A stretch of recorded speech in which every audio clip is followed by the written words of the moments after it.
भगवती गंगा की दिव्य और मनोरम आरती के माध्यम से हम न केवल भगवती भागीरथी की आराधना को समर्पित है, बल्कि जो जीवन का आधार है, जीवन की अनिवार्यता है, उस पवित्र जल निर्मलीकरण हेतु जन जागरूकता की राजा हरिश्चंद्र जी का नाम आपने सुना होगा।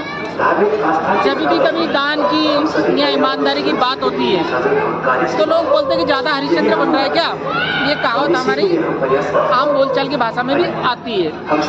तो मैं राजा हरिश्चंद्र जी की जीवन की एक घटना बताना चाहूँगा। आपको बताऊँगा कि जब राजा हरिश्चंद्र जी ने अपने स्वप्न में भी राजपाट दान कर दिया था और स्वप्न को वो सुबह भूल गए।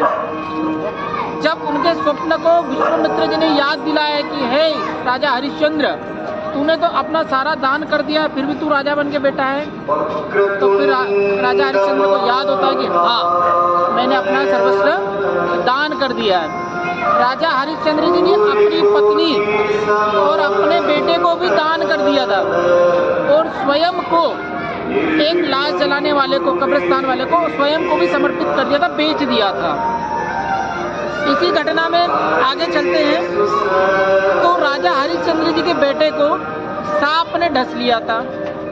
सांप ने डसने के बाद में उनकी पत्नी जब उनको जलाने के लिए शमशान में आई तो राजा हरिश्चंद्र जी ने यह कहा कि इस बालक को जलाने के लिए एक कर होता है, कफन होता है, जो हर प्रत्येक व्यक्ति को देना पड़ेगा।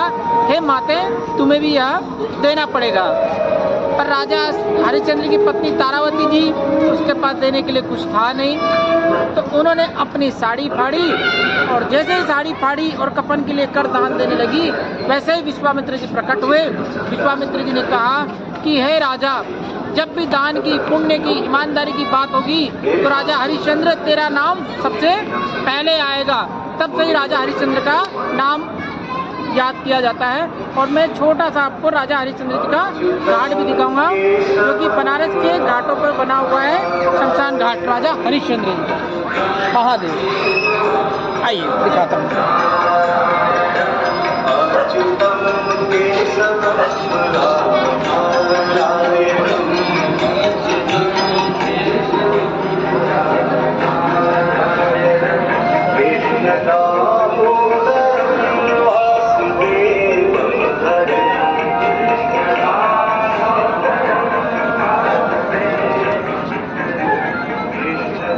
जी हाँ दोस्तों, यही राजा हरिश्चंद्र घाट है। जब भी जीवन में छोटी बड़ी समस्या हो, किसी बड़े छोटे दुख से झेल रहे हो, दुख से दुखी हो, ट्रेन का टिकट बनाओ, बनारस के घाट पे आओ, बैठो और सारी जिम्मेदारियां बाबा के नाम पे, बाबा विश्वनाथ को छोड़ दो।